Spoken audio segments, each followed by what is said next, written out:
Hello friends, how are you all? I hope you and your family are safe. The HB Kapadia new high school में आपका हार्दिक स्वागत है। विद्यार्थी मित्रों, आपने कई सारे दर्शनीय पर्यटन स्थलों की यात्रा की होगी। आज मैं आपको ऐसे पर्यटन स्थल की यात्रा करने ले जा रही हूँ जिसे पृथ्वी का स्वर्ग कहा जाता है। मित्रों, आप जान गए होंगे मैं किस स्थल के बारे में आपको बता रही हूँ।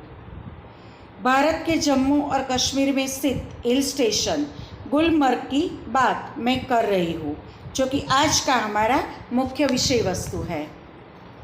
तो आइए मित्रों, आज हम हिंदी विषय में इकाई 8 गुलमर्ग की खिड़की से एक रात के बारे में सीखेंगे।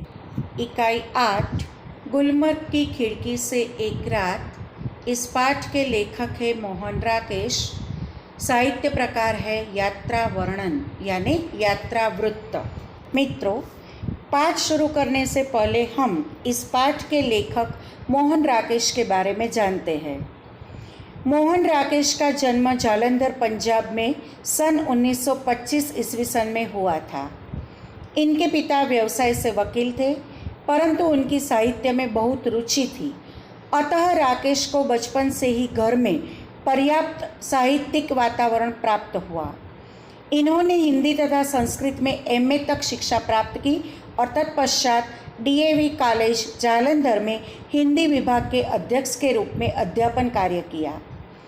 कुछ समय तक इन्होंने सारिका कहानी पत्रिका का सफल संपादन किया और बाद में स्वतंत्र लेखन करते रहे। कहानी लेखन के साथ साथ इन्होंने उपन्यास और नाटक भी लिखे थे। इनकी प्रमुख रचनाओं में इंसान के खंडहर, नए बादल, एक और आदमी आदि कहानी संग्रह तथा अंधेरे बंद कमरे, न आने वाला कल प्रसिद्ध उपन्यास है। आषाढ़ का एक दिन, आधे अधूरे तथा लहरों के राजहंस इनके प्रसिद्ध नाटक है। मोहन राकेश मूलतः एक सफल कहानीकार तथा नाटककार है। उनका निधन सन 1972 ईस्वी सन को हुआ। गुलमर्ग कश्मीर का एक सुंदर प्राकृतिक स्थान है। प्रस्तुत लेख में बड़ी आत्मीयता से लेखक ने वहाँ की प्राकृतिक शोभा और वहाँ के अपने अनुभवों के बारे में बताया है। गुलमर्ग की खिड़की से एक रात परिवेश से लिया गया है। इस यात्रा वृत्तांत में लेखक ने गुलमर्ग के प्राकृतिक सौंदर्य का स्वानुभूत विवरण प्रस्तुत किया है। गुलमर्ग का सारा वातावरण इनको अपने में समाया सा लगता है। गुलमर्ग की एक रात का अकल्पनीय सौंदर्य इनसे भुलाया ही नहीं जाता। तो आइए मित्रों, अब हम पाठ शुरू करते हैं।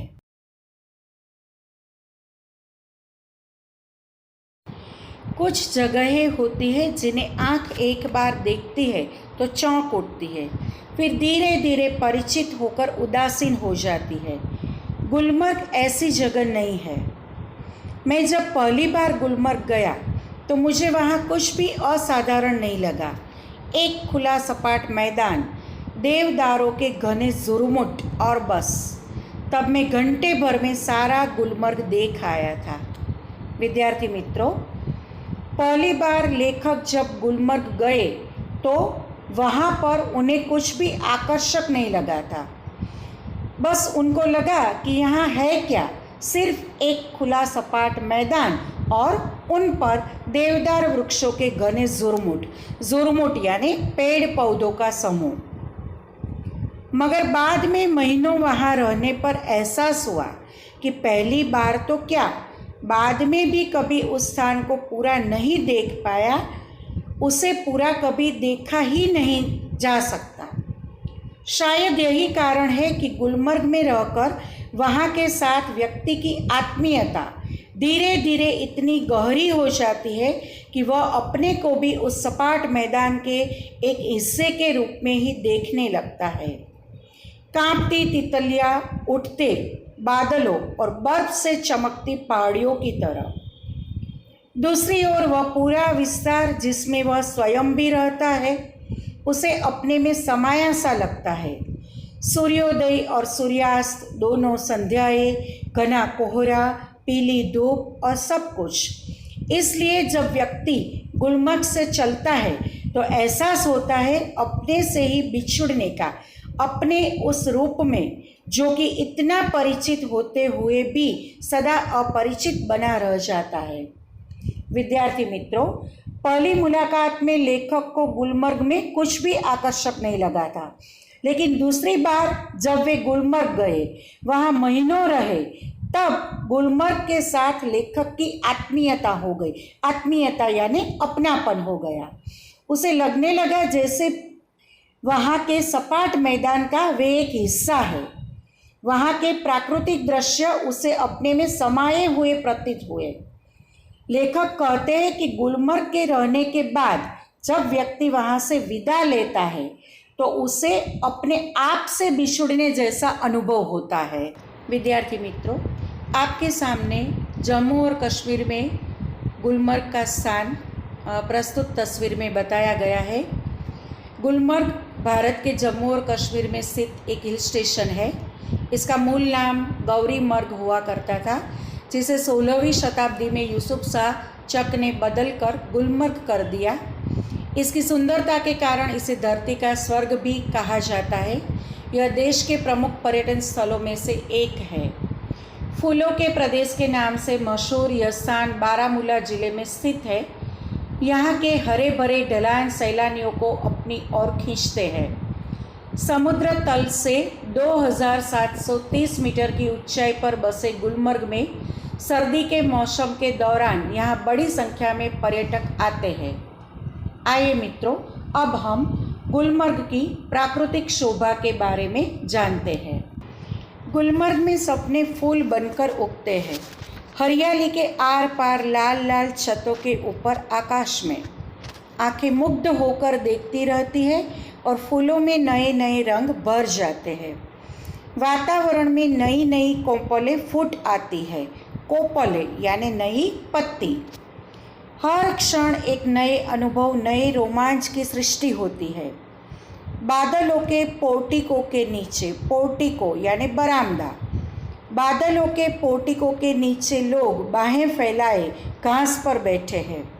दूर दूर तक सैलानियों की पंक्तियाँ घोड़े दौड़ाती नजर आती है। सैलानियाँ यानी घूमने के लिए आए हुए जो लोग हैं उसे सैलानियाँ कहा जाता है। रंगों के कुछ बिंदु हरियाली के पट पर जहाँ तहाँ छिटके हैं। सहसा प्रकाश से नन्ही नन्ही पारदर्शक बूंदें पड़ने लगती है। रंगीन बिंदुओं का पूरा विस्तार एक बार सिहर जाता है और अपने को समेटने लगता है। हरियाली का सपना कुहासे के फूल में बदल जाता है। कुहासा यानी कोहरा। मैदान सुरमई आभा ओढ़ लेता है। चारों तरफ धुंध ही धुंध है। धुंध यानी धुम्मस ही धुम्मस है और बेबस होकर फैली पगडंडियों की पतली पतली नरम बाहें। बेबस यानी लाचार, विवश। पगडंडी यानी लोगों के लगातार चलने से अपने आप जो रास्ता बन जाता है उसे पगडंडी कहते हैं। जब तक बादल बरसेगा बाहें फैली रहेंगी, ऐसे ही कोमल, विस्तृत और निडाल। विद्यार्थी मित्रों, यहाँ हमने गुलमर्ग की शोभा के बारे में देखा। गुलमर्ग में हरियाली की भरमार है। नीचे हरी घास है। लाल लाल छतों के ऊपर भी हरियाली है और ऊंचे ऊंचे वृक्षों के कारण आकाश भी हरा लगता है। लोग हरी भरी घास पर बैठने का आनंद लेते हैं। हर क्षण लोगों को यहाँ एक नया अनुभव होता है और एक नए रोमांच की सृष्टि होती है। शाम होते ही गुलमर्ग में बर्फबारी शुरू हो जाती है। घास पर बैठे हुए तरह तरह के वस्त्र पहने लोग उठकर जाने लगते हैं। हरियाली कुआसे में ढकने लगती है। आइए अब हम आगे चलते हैं। विद्यार्थी मित्रों, अब हम गुलमर्ग में रात की खामोशी के बाद दिन में सूर्योदय होने पर क्या होता है इसके बारे में जानते हैं। सूरज चमकेगा तो फूल में से नया सपना जन्मेगा। आकाश में बादलों के नन्हे नन्हे द्वीप यानी टापू इधर उधर भटकते फिरेंगे। भेड़ों और बकरियों के रेवड़ यानी समूह पगडंडियों पर टंक जाएंगे। दिन तब रात की प्रतीक्षा करता सा प्रतीत होगा। रात आएगी तो सब कुछ खामोश हो जाएगा। मैदान की वह खामोशी थी जो दिन के समय इतनी वाचाल हो जाती है, वाचाल यानी मुखरा हो जाती है, बातूनी हो जाती है। अब लेखक ने गुलमर्ग में जो रात काटी थी, यानी गुलमर्ग की एक रात का जो उनका अनुभव था, वह अनुभव के बारे में लेखक हमें बता रहे हैं। गुलमर्ग की वह रात मुझे कभी नहीं भूलेगी। मैं होटल की खिड़की में खड़ा था। दूर, बहुत दूर सामने से एक बरसती घटा मेरी तरफ बढ़ती आ रही थी। मैं प्रतीक्षा कर रहा था। प्रतीक्षा यानी इंतज़ार कर रहा था कि कब वह मुझ तक पहुँचे और मुझे अपने में लपेट ले। बरसती घटा में गिर जाने से बड़ा सुख मैंने बहुत कम जाना है। घटा ऊपर से गिर आए और व्यक्ति को छोटा करके उस पर छा जाए, यह इससे अलग स्थिति है। इस बार आती हुई घटा का हर संकेत मेरे सामने था और मैं उसके बराबर का होकर अपनी खिड़की में खड़ा उसे बुला रहा था कि आ आ आ, मैं तुझसे कमज़ोर नहीं हूँ। मित्रों, पेज नंबर 32 पर ध्यान दीजिए। हवा तेज थी मगर घटा तेजी से नहीं बढ़ रही थी। हालांकि तूफान बहुत उठा हुआ था। बार बार जोर की गरज होती थी जिससे धरती और आकाश की शिराएं कांप जाती थी। बार बार सामने के चित्रपट पर बिजली कौंधती थी और प्रकाश का वह भयानक विस्फोट हर चीज़ को नंगा कर जाता था। मैं खुश था कि थोड़ी देर में ये बूंदें मेरे ऊपर बरसेगी। बिजलियों का यह कहर यानी अत्याचार मेरे ऊपर टूटेगा। मैं बाहें फैलाकर सामने से उसे अपने ऊपर लेने के लिए तैयार था। मित्रों, अब आगे बढ़ते हैं। मगर अचानक हवा रुक गई।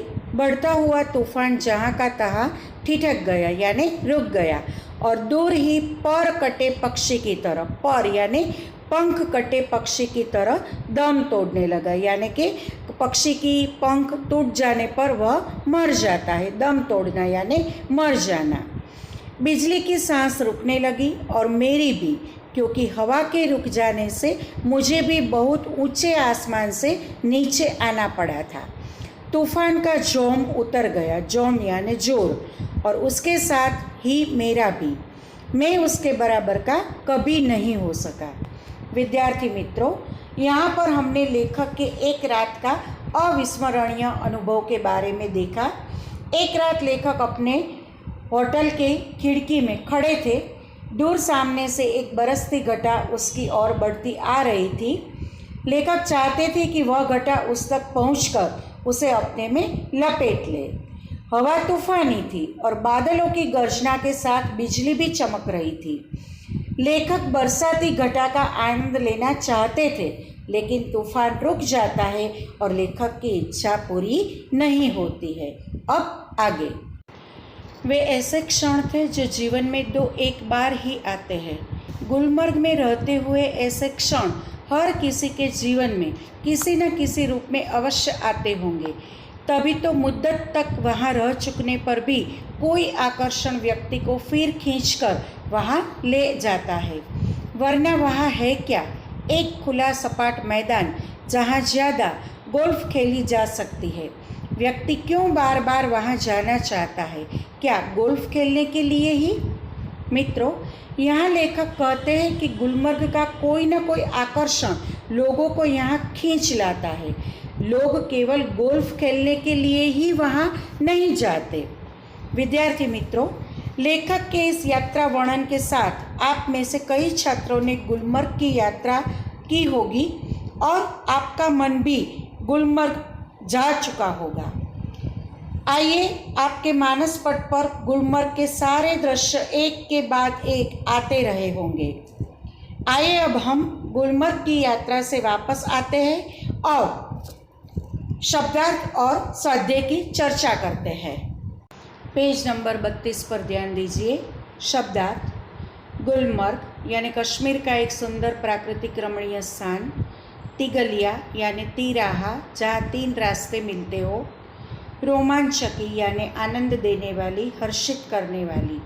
पोर्टिको यानी बरामदा, ड्योढ़ी। रेवड़ यानी झुंड अथवा समूह। कहर यानी अत्याचार, दम तोड़ना यानी मर जाना। स्वाध्याय प्रश्न 1, एक वाक्य में उत्तर लिखिए। पहला प्रश्न, गुलमर्ग का भौगोलिक वातावरण कैसा है? उत्तर, गुलमर्ग ऊंचाई पर पहाड़ियों से घिरा हुआ ठंडा स्थान है। दूसरा प्रश्न, लेखक ने गुलमर्ग के साथ व्यक्ति की आत्मीयता बढ़ने का क्या कारण बताया है? उत्तर, लेखक ने गुलमर्ग के अपार आकर्षण को उसके साथ व्यक्ति की आत्मीयता बढ़ाने का कारण बताया है। तीसरा प्रश्न, खिड़की के पास खड़ा लेखक बरसाती घटा को देखकर किस बात की प्रतीक्षा करने लगते हैं? उत्तर, खिड़की के पास खड़ा लेखक बरसाती घटा को देखकर इस बात की प्रतीक्षा करने लगा कि वह उस तक पहुँचे और उसे अपने आप में लपेट ले। चौथा प्रश्न, तूफान के एकाएक रुक जाने पर लेखक को कैसा अनुभव हुआ? उत्तर, तूफान के एकाएक रुक जाने पर लेखक को ऐसा अनुभव हुआ जैसे उसका दम घुटने लगा हो। पांचवा प्रश्न, लेखक को किस बात का अफसोस हुआ? उत्तर, लेखक को इस बात का अफसोस हुआ कि वह बरसाती घटा उसके बराबर नहीं हो सकी। छठा प्रश्न, लेखक ने गुलमर्ग की पगडंडियों के लिए क्या उपमा दी है? उत्तर, लेखक ने गुलमर्ग की पगडंडियों के लिए पतली पतली नरम बाहों की उपमा दी है। प्रश्न 2, 2 वाक्यों में उत्तर लिखिए। पहला प्रश्न, गुलमर्ग से विदा होते समय सैलानियों को कैसा एहसास होता है? उत्तर, गुलमर्ग में रहते हुए सैलानियों को उससे गहरी आत्मीयता हो जाती है, इसीलिए वहाँ से विदा लेते समय उन्हें अपने आप से बिछुड़ने का अनुभव होता है। दूसरा प्रश्न, लेखक ने गुलमर्ग के दिन को वाचाल क्यों कहा? उत्तर, गुलमर्ग में रात आते ही सब कुछ खामोश हो जाता है। दिन में सैलानियों के कारण बहुत चहल पहल रहती है, इसलिए लेखक ने गुलमर्ग के दिन को वाचाल कहा। तीसरा प्रश्न, सैलानी कब और क्यों सिहर जाते हैं? उत्तर, बर्फबारी होने पर ठंडक के कारण सैलानी सिहर जाते हैं। चौथा प्रश्न, लेखक की प्रतीक्षा असफल क्यों हुई? उत्तर, लेखक तूफानी हवा के साथ आ रही बरसाती घटा से गिर जाने की प्रतीक्षा कर रहे थे, लेकिन तूफान रुक जाने से घटा उस तक नहीं पहुंची और उनकी प्रतीक्षा असफल हुई। प्रश्न 3, 5-6 वाक्यों में उत्तर लिखिए। विद्यार्थी मित्रों, ये पाठ आप 2-3 बार पढ़ेंगे तो आपको ये तीनों प्रश्नों के उत्तर पूरी तरह से समझ में आ जाएंगे।